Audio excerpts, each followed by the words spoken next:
နေမှာရှိတဲ့ပွဲစဉ်ကောင်းများရဲ့သုံးသက်ချက်လူတို့ရှင်းများကိုညီကိုတွေကြိုက်တူလို့ရှိရင်လိုက်ဆုံးရအောင်ကျွန်တော်PPRမဟုတ်ဘဲနဲ့ဘာလို့ရွေးချယ်တင်တယ်ဆိုတော့အကြောင်းအရာလေးတွေနဲ့အတူတူညီကိုတွေကိုပြန်လည်မျှဝေပေးလိုပါတယ်ပထမဆုံးကျွန်တော်တို့ဒီမန်ချက်ပေါ့နော်Evertonတို့ကျွန်တော်တို့ Premier League အိမ်ခွဲမှာသူ9ပွဲဆက်နိုင်ပွဲပျောက်ထားတယ်ပေါ့နော်အဲဆိုတော့မချက်တို့ကလည်းအဝေးခွင်းနဲ့အိမ်ခွင်းနေတော့အဲ့လိုမရွေးဘူးသူမှရှူးနိုင်တဲ့တိုက်စစ်ရေးချင်းတော့ရှိတယ်ဒါပေမဲ့ဒီနောက်ပိုင်းပြန်ပြီးတော့ဒီခက်စစ်ပိုင်းလေးကလည်းဂိုးလေးပေးနေရတယ်ပေါ့နော်ဆိုတော့ Everton တို့ကလည်းအိမ်ခွဲမှာနိုင်ပွဲ9ပွဲဆက်ပြောက်တဲ့လျှောက်သူ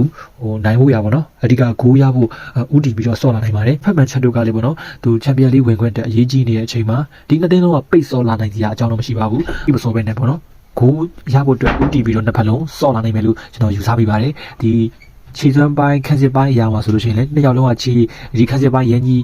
းကြစ်လက်နေရတော့မဟုတ်ဘူးဗျာဆိုတော့ဒီပေါက်ထားတယ်ပေါ့နော်ပြီးထားတဲ့ဂိုးပေါင်းစီကျွန်တော်တို့3လုံး60စားကဂိုးအောက်ကိုတော့နေချင်စရာပါဒါပေမဲ့ကျွန်တော်တို့မင်းညကစနေတနင်္ဂနွေမှာခတ်သွားတယ်ပေါ့နော်ပွဲလေးတွေကိုပြန်ကြည့်မယ်ဆိုလို့ရှိရင်ကျွန်တော်တို့ဒီအပတ်စနေတနင်္ဂနွေနေ့ရက်ထဲမှာ9ပွဲကန်ပြီးတော့9ပွဲကဂိုးပြပြတတအောက်ထားတယ်ပေါ့နော်စန်တာလိုင်းနဲ့အာကြီးပဲပေါ်ထားတယ်ဆိုတော့ဒီညကဒီနှစ်ဖက်လုံးပိတ်မကစားလာနိုင်မယ်နဲ့နှစ်ဖက်လုံးသွင်းကိုရပြီးတော့အပြန်လန်သွင်းကိုရနိုင်မယ်လို့ယူဆမိလို့ကျွန်တော်ဂိုးပေါ်လေးကိုကျွန်တော်ကြိုက်မိပါတယ်ဟုတ်ကဲ့လာလီဂါတွေကကျွန်တော်တို့11နဲ့ဂီရိုနာပွဲလေးကိုလည်းတစ်ချက်ကြည့်အောင်ပါနော်ဂီရိုနာတို့ပြီးခဲ့တဲ့အပတ်ကဗျာဘာစီကိုလည်းသူနိုင်ထားတယ်ဘာစီကိုလည်းသူအနိုင်ခတ်ထားတယ်ပေါ့နော်အိမ်ခွဲမှာခတ်တယ်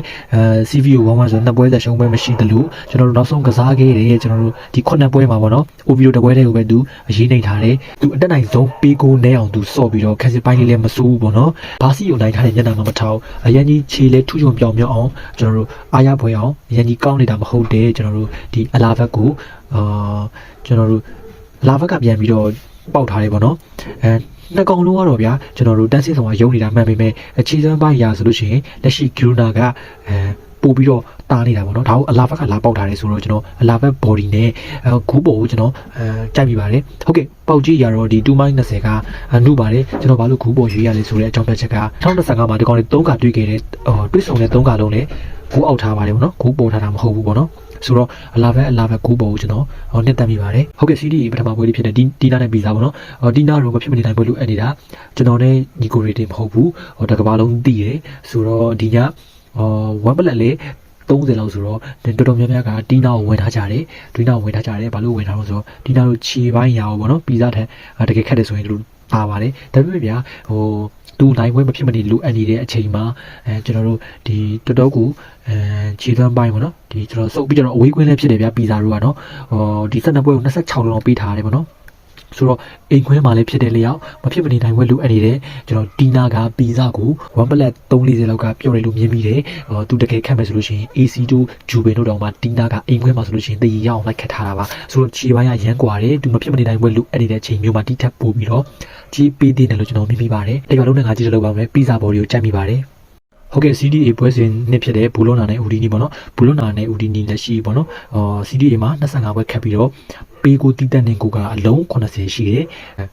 ဟုတ်ကဲ့နှစ်ကောင်လုံးကသွင်းဖို့ရဖို့ဝင်မလေးတလို့နှစ်ကောင်လုံးကကျွန်တော်ခန်းစစ်ပိုင်းလည်းရန်ကြီးကြစ်လက်မှုတော့မရှိပါဘူးဘူလွန်နာတို့ဆိုလို့ရှိရင်ဒီပြီးခဲ့တဲ့တလပိုင်းမှာပေါ့နော်ပလိုင်းပေါက်နဲ့ဖားကောက်ခန်းစစ်နေပေါ့နော်အဲဒီရှေ့ရရှူးတွေနောက်ကနေခန်းစစ်ပိုင်းရတော့မကြစ်လိခဲ့တာပါကျွန်တော်တို့နောက်ဆုံးကစားခဲ့တယ်ကျွန်တော်9ပွဲမှာသူတပွဲပဲနိုင်သေးတယ်ဆိုတော့အိမ်မင်းကြီးမှာသူမဖြစ်မနေနိုင်ပွဲတွေလိုအပ်နေပါတယ်ဘူလို့နာတို့ကပေါ့နော်ကျွန်တော်တို့တစ်လပိုင်းကလေးပေါ့နော်ပြီးခဲ့တဲ့တစ်လပိုင်းလောက်ကလေးကကျွန်တော်တို့ခု2လပိုင်းပေါ့နော်2လပိုင်းကုန်ခန်းကြီးဒီသူဂိုးမပေးရတဲ့ပွဲတပွဲမှမရှိပါဘူးပွဲတိုင်းကိုဂိုးပေးရတယ်တိုက်စစ်ကရှူနိုင်ပေမဲ့ပလိုင်းပေါက်နဲ့ဖားကောက်ဖြစ်နေတော့ကျွန်တော်တို့ရှုံးပွဲတွေဆက်နေတယ်ပေါ့နော်နောက်ဆုံးကစားခဲ့တဲ့ကျွန်တော်9ပွဲမှာတပွဲပဲနိုင်ထားတယ်ပေါ့နော်ကျွန်တော်တို့ပါမောက်လောက်သူရှုံးလာတယ်ပေါ့နော်ဆိုတော့အိမ်ပွဲလည်းဖြစ်တဲ့လျောက်ဒီပွဲကတော့အစင်လာရပေါ့နော်ဦးဒီနီကိုသူခုနောက်ပိုင်းရှုံးရုံထုံးစံတော့သူမရှိပါဘူးတည်ရင်နဲ့နိုင်ပဲရှိပါတယ်ပေါ့နော်ဟုတ်ကဲ့ထိုနည်းလူပါပဲဒီတစ်ဖက်ဦးဒီနီကလည်းကျွန်တော်တို့ပေးကိုတွေကပေးချမ်းတယ်ပေါ့နော်ခုနောက်ဆုံးကစားခဲ့တယ်ပေါ့နော်အဝေးကွင်း3ပွဲရလေပေါ်ထားသေးတယ်ပေါ့နော်ဟုတ်ကဲ့မနေ့ကကျွန်တော်တို့စန်တီခတ်ခဲ့တယ်ကျွန်တော်တို့CDA 4ပွဲမှာဆိုလို့ရှိရင်3ပွဲပေါ်ထားပါတယ်ပေါ့နော်အဲ့ဒါလေးကလည်းမေ့ထားလို့မရပါဘူးဟုတ်ကဲ့နောက်ပြီးတော့ကျွန်တော်တို့ဒီအမှတ်လဲတူတယ်အပေါ်အောက်ကရဖြစ်တဲ့အသင်းကို level ရှုံးတဲ့ကြီးလေးနည်းနည်းပိုဆွာပြီးတော့ပေးထားတော့ကျွန်တော်